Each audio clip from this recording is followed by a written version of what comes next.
Hi YouTube, welcome to another edition of Horror Hands, and for this video I'm going to go through all the Blu-rays and DVDs that I picked up in the month of June. Before I get into it, I just wanted to say hi to all my new subscribers. My previous video did particularly well, and since uploading that I've had over 350 new subscribers. So if you are new to the channel, welcome. Thank you for checking out the next video, and to everyone else, to all my regulars and existing subscribers, hi to you guys as well. You guys are awesome. But yeah, the last video was based on some extreme horror, which always does really well on the channel. So if you are into that kind of thing, I will be covering some more kind of nasty, gross out, messed up movies along the way. If that's your thing, amongst a few other things. And this year's 24-hour horror movie marathon, that is on the horizon as well, guys. I'll let you know a bit more about that in a month or two, but that'll be a lot of fun, and as most of you guys watching this will know, you guys can all get involved in that. But anyway, so this one's going to be a bit of a long video for you, so make yourself comfortable and we'll get straight into it. Okay, first up this month from Criterion, we've got All That Money Can Buy, which was a really good one from them. This is based on that old kind of prophecy of what does it profit a man to gain everything but lose his soul in the process. This one sees like a farmer that's down on his luck, and he makes a pact with the devil to get 7 years of good luck and prosperity, but the devil owns his soul if he does that, and he takes the deal, has 7 years of great things happen to him, his business does well, he gets rich, but the devil's kind of waiting in the shadows to take his soul, and he has to try and reverse that as the time draws nearer. But this is a really good one, some really nice 1940s cinematography, great acting, and credit to the actor that plays the devil in this. He's got this really sort of sharp smile, very convincing as that kind of character. And the ending of this movie as well, the final scene, I won't give it away, but wow, what a way to end the film. It was fantastic. So yeah, great one here from Criterion, one that I really enjoyed. Next up from Vinegar Syndrome, I picked up a double feature. First of which is Battle for the Lost Planet, which is I think this is the first film from Brett Piper from the late 80s. But this one, it's a entertaining mess, I would say. Bit of sci-fi, bit of kind of Mad Max type road movie. A few creatures in this as well. It's all over the place, but it's okay. Starts out like a really kind of rickety, low budget take on Star Wars.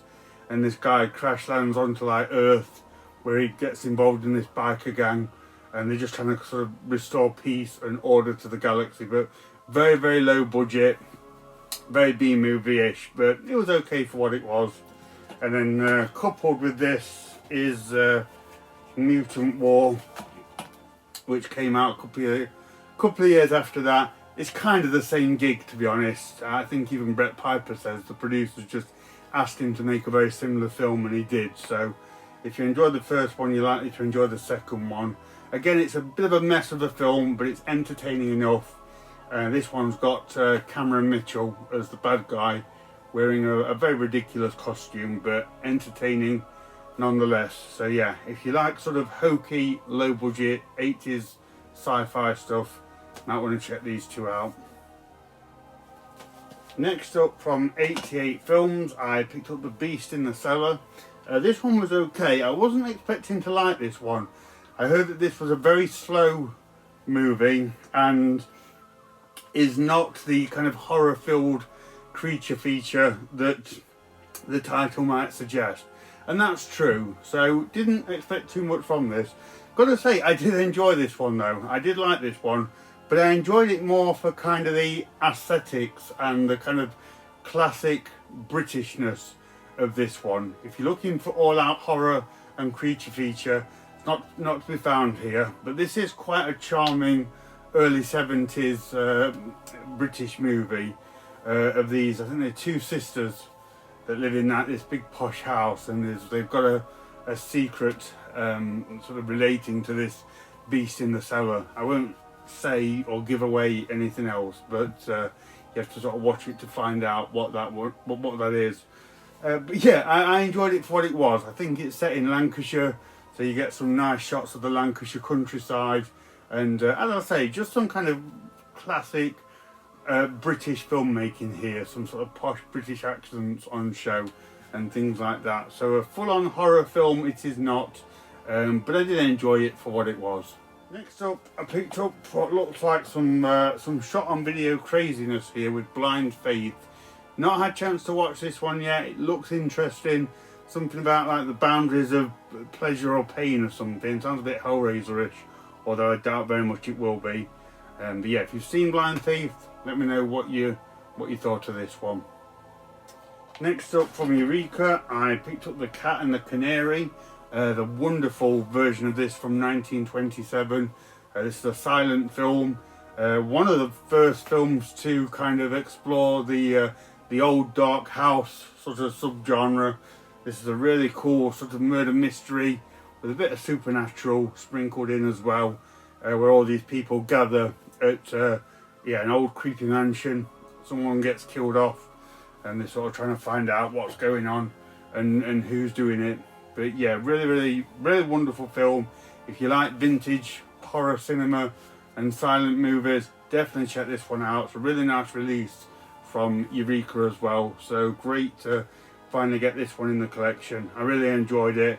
It's one of them where you think it's not going to be that engaging because it's so old, but no, it was a wonderful film. I really enjoyed this one.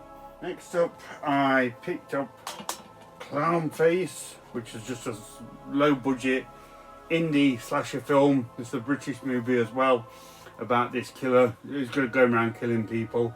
It was okay for what it was. I did like the look of the killer in this. It's a cool masked killer, which is great, and nice for me to see like a British attempt at doing a slasher film. So yeah, this was okay for what it was. If you like the sort of low budget kind of low key horror films, I want to track down a copy of this. So yeah, pretty good.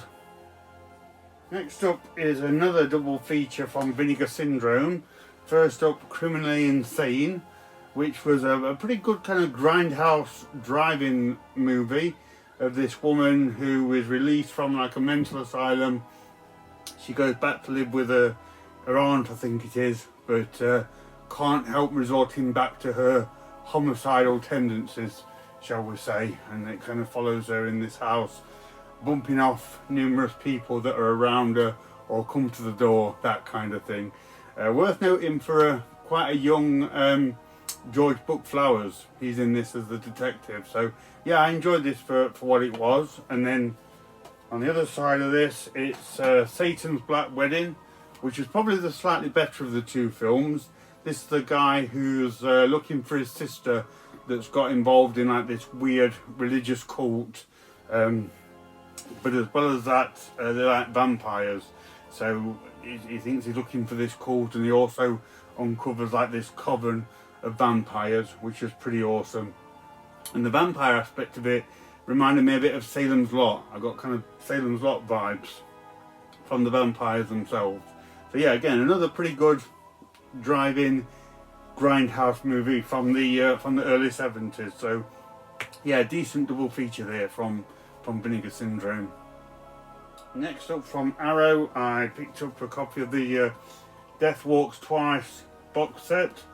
This is two films from Luciano Ercole, two giallo films from the early 70s. You got Death Walks at Midnight and Death Walks on High Heels.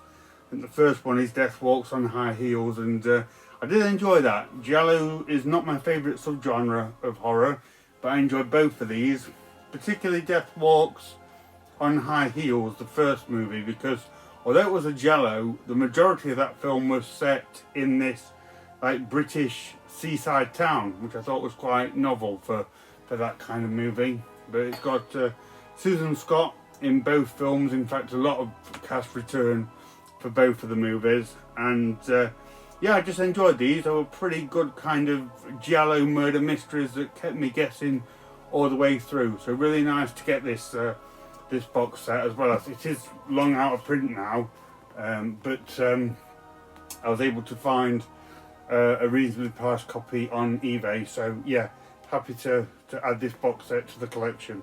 Next up, from Redemption, I picked up the Demoniacs. So Gene Rowling film, never quite know what you're getting when it comes to him, other than something a bit weird in all likelihood. Some of his films I don't mind, some of them I do struggle with. I did enjoy this one. I think this was one of the most enjoyable ones I've come across from him. These two women are kind of lured in to this beach, and the ship is shipwrecked, but they kind of come back to haunt the sailors that did it on this island. And still weird. The girls are kind of they navigate their way through the film with the help of this like clown, which is not explained. It doesn't make any sense at all. But I did enjoy kind of like the curse aspect of them coming back, and I really like the nautical theme as well, sort of being set on the beach, by the seaside, that kind of thing. It was a good atmosphere in this one. So yeah, one of the better Gene Rowling movies, I would say. One that I found more accessible than usual. Next up, I picked up Eyes of the Werewolf, which is just a kind of a low budget werewolf movie. This guy gets, I think he gets like an eye transplant, but the eyes belong to someone that used to be a werewolf or something like that, so he then turns into a werewolf and yeah, goes around kind of killing people and has to try and find a way to beat the werewolf curse, if you will. But very silly film, very low budget. The werewolf in this is literally just like a cheap looking werewolf mask and costume. It was okay, right for what it was. Okay, next up, oh wow, a real kind of excellent psychotic woman movie here with Fatal Attraction. Never watched this before, kind of put off watching this for many years, but started to hear some good things about it, like it's the ultimate cautionary horror tale for men kind of thing. And gosh, this movie was fantastic. I really did like this one. Michael Douglas getting involved with a seemingly innocent and charming Glenn Close, who upon kind of being rejected by him just goes sort of full psychotic, and she's like really sinister, playing all these weird games with him and entrapping him into her kind of web. And yeah, it's just really good, very scary I must say, and really tense towards the end. Glenn Close is fantastic as the woman scorned, but props to Michael Douglas as well. His acting in this, as it kind of dawns on him how much of a messed up situation he's in, was just fantastic. And gosh, yeah, the ending of this was pretty terrifying. I don't care what anyone says, this is definitely a horror film of sorts, with this crazy woman trying to mess up this guy's life. So yeah, great to finally check out Fatal Attraction. Next up, I picked up this beautiful box set from 88 Films. This is the Flesh and Blood Show box set, the horror films of Pete Walker, which looks like a fantastic box set. There are some unboxings of this on YouTube if you want to check this out. But this was really good to get this. Other than House of Whipcord, which I really liked, I've never seen a Pete Walker film. Even like Frightmare, which is a rather well-known one from him, I've never seen them. So I'm really looking forward to getting into this and checking out some Pete Walker horror films. So yeah, really nice box set from 88 Films here. Next up, from Arrow, I picked up Flowers in the Attic. It's another one that I've not seen. Heard about this movie for years, but never got around to seeing it. So yeah, looking to rectify that and watch this one very soon. Certainly sounds like an interesting one. Next up, from Vinegar Syndrome, I picked up their Forgotten Jelly Volume 6. box set, volume 6. There can't be much Forgotten Jelly left for them to release, but either way, this is another really nice box set. Comes with Death Carries a Cane, Naked You Die, and The Bloodstained Shadow. I have seen that one quite a few years ago. Thought it was okay. Like I say, Giallo's not really a subgenre that I go crazy for, but I've got to keep collecting these. I got them all now, so yeah, if ever they release one of these, I like to pick them up. But I'm sure I'll dip into these at some point. But get another really nice release from Vinegar Syndrome with yeah, Forgotten Jelly Volume 6. Next up, one of Vinegar Syndrome's partner labels is VHS Hitfest, or however you want to say it. We have Game of Pleasure, which is like a shot on video. It's a really weird one about this computer or something that I can't remember now. I watched this right at the beginning of the month.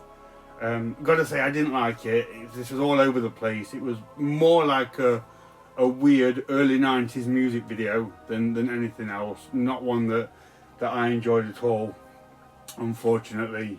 So yeah, I'd say this one is strictly for like shot on video fans only. But yeah, I didn't like this one. Next up, I picked up one called Hallows Eve, which, if I remember, was a pretty decent slasher film, kind of set in like an amusement park, I think. Again, it was the beginning of the month that I watched this one, and I forgot most of it. Wasn't bad. It was just kind of okay, kind of middle of the road sort of slasher in an amusement setting kind of movie. So yeah, it was okay. Next up, from TerrorVision, I picked up Hell's Highway. I enjoyed this one. This was another pretty low budget, bordering on shot on video, but a pretty cool one of these people driving across the highway that pick up this kind of seemingly random woman, but she's like a bit of a psycho and sort of starts playing with them and messing with them and that kind of thing, and it all gets a bit out of control. A few gruesome deaths in this one, but yeah, it was okay. I liked it, like a good kind of low budget road horror movie with this really crazy woman at the centre of it all. So yeah, pretty decent one here from TerrorVision. Next up, from Degarza Video, I picked up Herencia Diabolica, which is, I believe, is Spain's answer to Child's Play. And this one was a hoot. I really enjoyed this one. It's like this guy inherits a big sort of mansion with his wife and his young kid, and the kid comes into possession of this doll, which of course comes to life and starts killing people off. But the unique one about this one is the doll is actually played by somebody. It's a little person playing the doll, so he's running around freely and stalking people and attacking them, things like that. It's a good one. It's a bit kooky in places. Nothing on the same level of Child's Play, of course, but as a curious kind of B-movie rip-off, it's a very entertaining one. So yeah, one that I can recommend if you like your silly killer doll type movies. Next up, from Vinegar Syndrome, I picked up the Homegrown Horrors Volume 3 box set. Not had a chance to watch this one yet, but they all kind of look cool. This has got Haunted Ween, Deadly Love and Revenge in them. So 3 kind of low budget regional horror movies. But yeah, I'm looking forward to checking this one out and watching the movies. Haunted Ween in particular looks pretty cool. So yeah, if you've seen any of the movies in this one, let me know what you think. Next up, from Umbrella, I picked up Houseboat of Horror, which is a pretty fun shot on video slasher film from Australia, I think. Taking place on this houseboat on the lake. They're sort of like filming a movie. This killer goes around killing people off one by one. Clearly inspired by Friday the 13th. The killer looks a bit Jason-esque in this one, and he causes a bunch of chaos. There's a few cool deaths in it. So yeah, this one was a pretty good low budget slasher film. Next up, I picked up Herera, I think is how you say this one. Not watched this one yet. This one looks like a strange one. Not sure if it's a bit folk horror-y or not. I think it's a woman who's like pregnant, but her pregnancy is like cursed or has some dark connotations to it in some way. But yeah, I'll definitely check this one out at some point. It does look like an interesting one. So again, if you've seen this one, let me know what you thought. Next up, so picked up Imaginary. If I sound deflated, it's because I really didn't enjoy this one. This is the one that kind of inspired me to make a previous video about so many modern horrors being a bit underwhelming. This was certainly one of them. I thought this one was very lackluster, uninspired, lazy filmmaking. Didn't find it scary at all, and yeah, just not one that I enjoyed, unfortunately. It's not been getting very good reviews, but I thought I'll still give it a chance. I'll check it out, but no, I wouldn't recommend this one, guys. This one was totally underwhelming, very kind of tame, boring, middle of the road horror film, I would say. Next up, I picked up Immaculate, which I really want to watch. This is apparently supposed to be a modern horror film that is really good. I've heard some great things about this one. Really tried to get it in and watch it before this update, but I only got it the other day and I've not had a chance to watch it yet, but I'm going to watch this one very soon. Yeah, I've heard this one's pretty scary and a really well made film, so yeah, hopefully Immaculate will deliver and it will be as good as what people are saying. Okay, next up I picked up the Inside the Mind of Coffing Joe. Real beefy box set here from Arrow, featuring a number of Coffing Joe movies. Now I've got to say, I've never seen any of his movies. I know of Coffing Joe, don't know much about him, and yeah, these will all be first time watchers to me. Got to be honest, his films don't exactly call out to me and make me want to watch them immediately. But this box set from Arrow is stunning. It's really nice. Again, there's unboxings of this on YouTube if you want to see it, but it's absolutely gorgeous. So I will dip into these movies at some point. If you have seen a Coffin Joe movie, if you are a fan of his, let me know what you think. Let me know what I can expect from these. But yeah, amazing box set here from Arrow. Really, really nice stuff here from them. Okay, next up is a movie. Picked this up from Scream Factory. I only ever hear bad reviews of this film. Finally got around to checking it out myself, and I've got to say, I absolutely loved it. And it's the Island of Dr Maro, the 1996 version, I believe.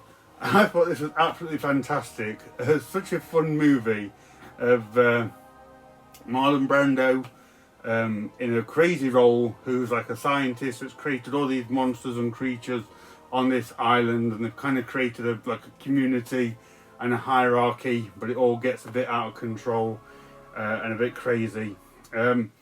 Played straight, but it's absolutely bonkers, and the creature effects in this are absolutely fantastic. They're created by Stan Winston, and there's just some awesome monsters and practical effects in this one, and a pretty good story behind it as well.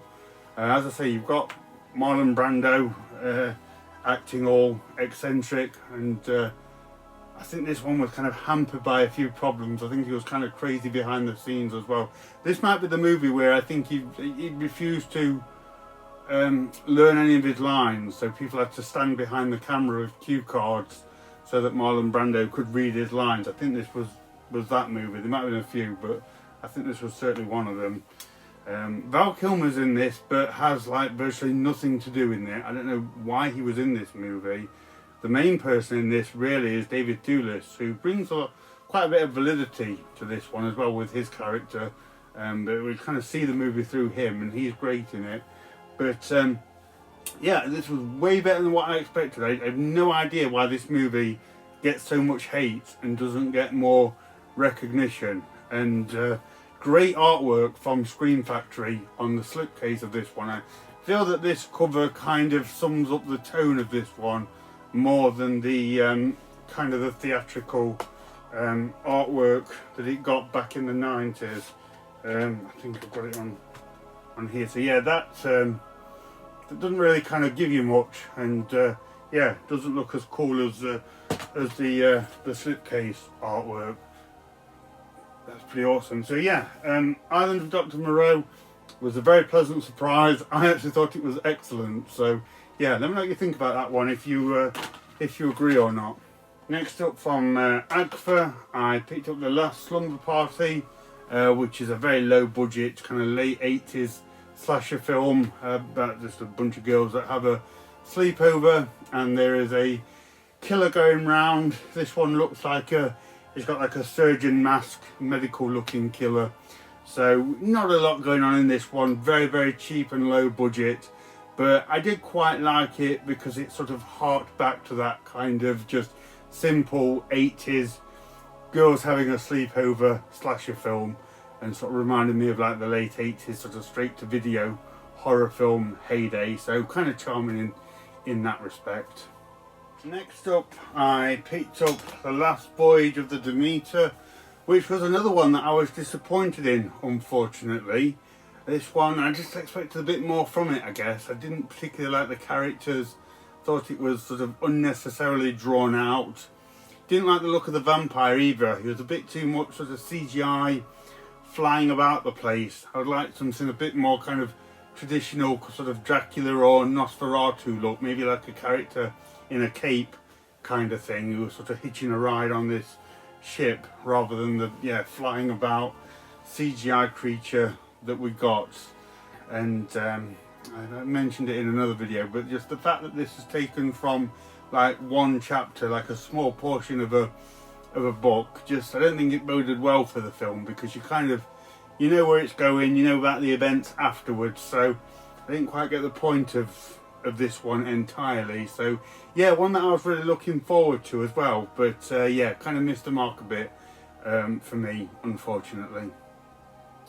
Okay, next up I picked up The Last Winter, which is one that I really want to watch. I've heard good things about this, and I've heard it's a really creepy one. Sounds weird, but it's been so stiflingly hot and bright here in the UK every evening that I've kind of not been in the mood to watch a snowy, wintry movie. But I am going to get this one on very soon. I want to sort of watch this when it's dark and get the full kind of cold atmosphere. But yeah, this one looks fantastic. If you've seen The Last Winter, let me know what you think of it. Next up, I picked up Lisa Frankenstein, which was a pretty good one. Not entirely my kind of horror movie, but pretty creative, kind of kooky little movie. This is about like this teenage goth girl that starts a romance with this unearthed Victorian corpse, but not sort of like necromantic style. This one's much more kind of upbeat and creative. As I say, it wasn't really my kind of movie, but I appreciated it for the creative aspects of it. I really like the colours of it and the cinematography. It's set in the 1980s and has that kind of feel. Very sort of very Tim Burton-esque, which I think a lot of people will appreciate. So yeah, it was okay. I didn't go crazy for it, but I think a lot of people will enjoy this one and like the kookiness behind it. Next up from Dark Star, I picked up Night Siren. This one sounds really good. I'm looking forward to checking this one out. This is a folk horror type film about kind of witches, I think, and a bit of a witches' coven thing going on in the woods. But yeah, this one certainly looks really interesting, and I'll be checking this one out soon.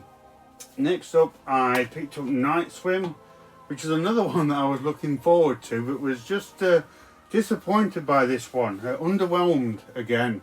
A couple buy a house which has got a haunted swimming pool, which is a great idea, but I don't know, I think they struggled with this one. I think I did hear later on that it was originally a short, which makes more sense. As a short movie, I think this would work really well, but as a feature-length horror film, it was pretty poor. Not that much going on, and the supposedly scary set pieces were pretty weak, and I just felt they were trying to find any excuse for this family and people to use this pool so that something spooky could happen. So yeah, unfortunately not a great one, but yeah, I was looking forward to it, but never mind. Next up from Dark Star, I picked up The Old Ones, which is I think they're like an adaptation from a H.P. Lovecraft story. This one sees this guy and this old man, and they're on the trail to stop these kind of Lovecraftian tentacled monsters. It's the movie is okay. It's passable. It's pretty decent, but I have to say it does excel in terms of its sort of practical effects and some of like the tentacled monsters and the creatures that appear in this one. That's really kind of the main reason to watch this. Everything else is kind of average. They have good efforts. But yeah, definitely, they definitely really did well with the tentacled creatures and things like that, and the majority of it is practical effects, so I commend them for that. Next up from Vinegar Syndrome, I picked up the Playgirls and the Vampire. Not had a chance to watch this one yet. I think this is a bit of like Euro horror from the 1960s, black and white. So yeah, I'll check this one out at some point soon. Next up, I picked up The Ripper, the infamous shot-on-video slasher movie starring Tom Savini. This is really nice release with this slipcase. I believe the slipcase makes the movie look a lot more grander than what it is. It's a very cheap and tacky shot-on-video affair. By all accounts, it's not very good, but it's a film that I've known about for many years, so I thought I'd get this since it's got a nice release and sort of finally add it to the collection. But I'm not expecting too much from it. But if you have seen The Ripper, if it's one that you watched back in the straight to video days, let me know what you thought about it. Next up, I picked up a fairly recent slasher called Scalper.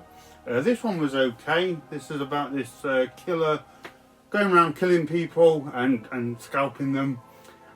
Pretty cool. It's the killer's kind of like a mix between Leatherface and Michael Myers, in the sense that he wears the victim's skin, but he's kind of like a silent presence. And Jake Busey is the detective that's on the trail. It's okay. It's actually got some pretty strong messed up deaths in this one, but for some reason doesn't feature a lot of blood. There is some really mean-spirited kills, but I particularly noticed the absence of blood when really it should have been going everywhere with the manner of the deaths that are in this one. But not too bad. Cool cover. I really like the image on the back there is pretty cool. So yeah, Scalper, yeah, not too bad. It was an alright kind of modern slasher film. Next up from Saturn's Core, I picked up Severe Injuries. The artwork on this one is definitely the best thing about this movie. This is again another very low budget, shot on video, kind of slasher comedy, parody type movie. It's this killer that gets into like a sorority and starts killing people off. It's okay, it's hampered by its practically no budget, which sort of yeah, doesn't make for the best kind of horror parody. I don't think it's quite as funny as what it would like to be, and yeah, there's not that much sort of blood or anything in this one. It was okay for what it was, but definitely a one-time watch for me, and I think people would be more kind of distracted or put off by the low budget amateurish nature of this one, rather than kind of like the jokes and things like that. There were a few sort of nods to slasher tropes and things, which I did appreciate as a fan, but yeah, on the whole it just kind of missed the mark a little bit. Next up from Vinegar Syndrome, I picked up Singapore Sling. I don't know anything about this movie until Vinegar Syndrome put it out. Sounds okay, sounds a bit messed up in places, so I'll check it out for that reason. Yeah, one that I've not got around to watching yet, so if you've seen this one, I'm kind of intrigued by it. Let me know what you thought. Next up from Vinegar Syndrome, I picked up the Spanish Bloodbath triple feature.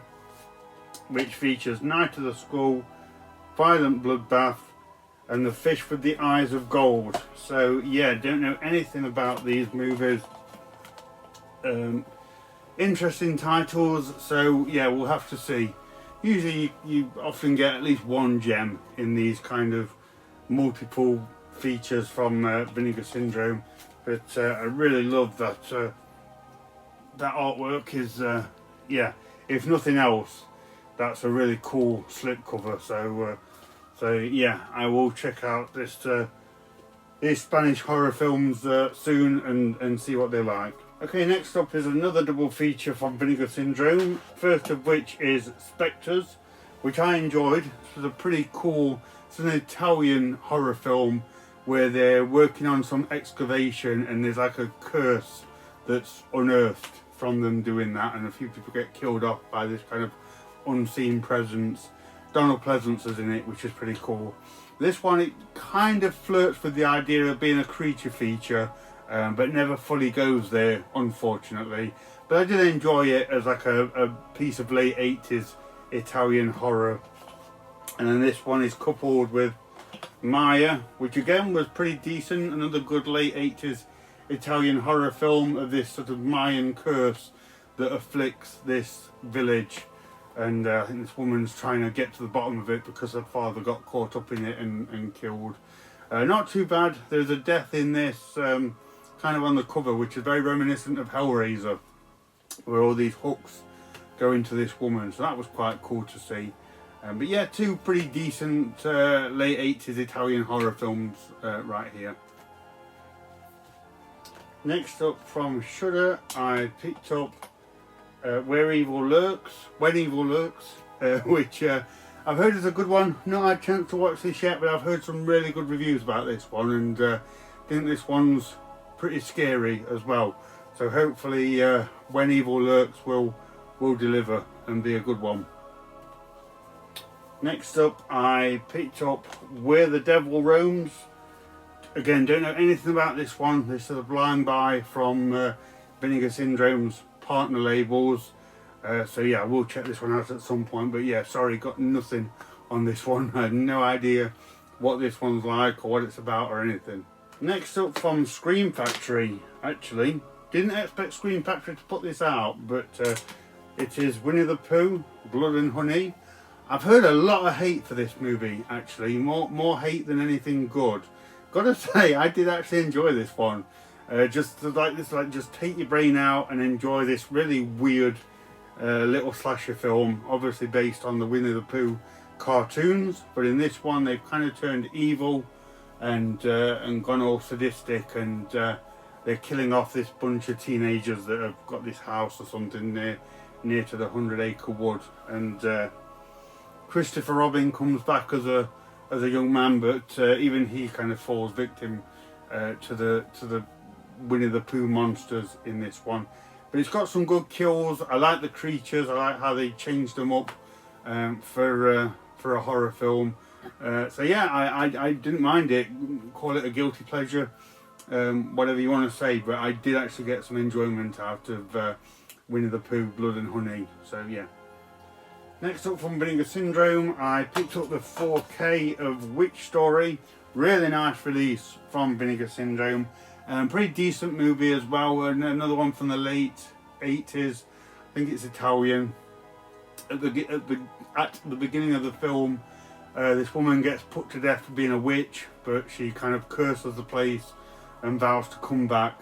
And then years later, this bunch of teenagers, they're in town for some reason and stay at this house where this witch's curse has been put on there. So like there's a few kind of cool deaths and things like that go on. So yeah, nothing spectacularly good, but a pretty enjoyable little late 80s movie. So yeah, Witch Story, pretty cool, and like I say, really nice release from Vinegar Syndrome.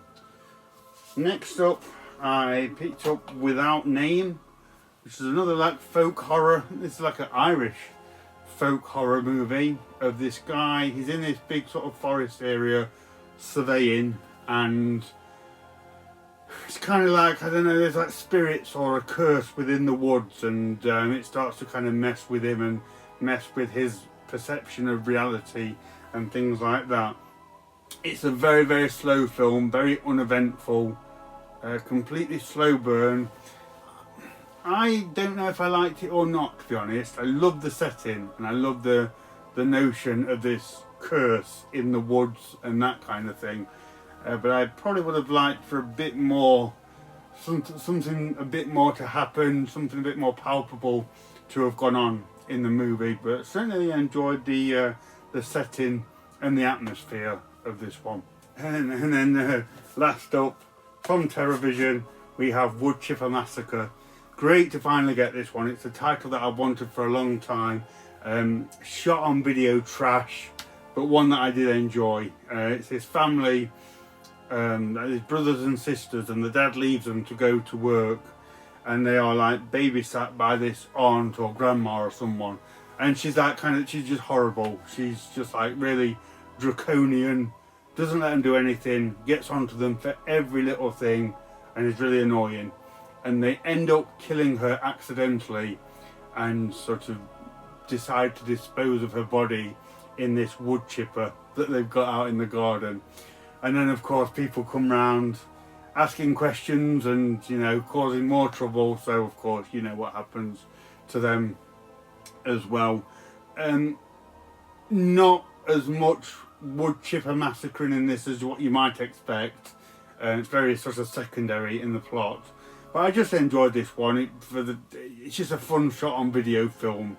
And again, one of those movies that just sort of harks back to shot on video craziness. So yeah, good to finally get Wood Chipper Massacre in the collection. So that's everything that I got in the month of June, guys. As always, let me know what you think of any of these pickups, any that you liked, any that you don't like. Let me know. So thank you very much for watching, and stay tuned for more videos.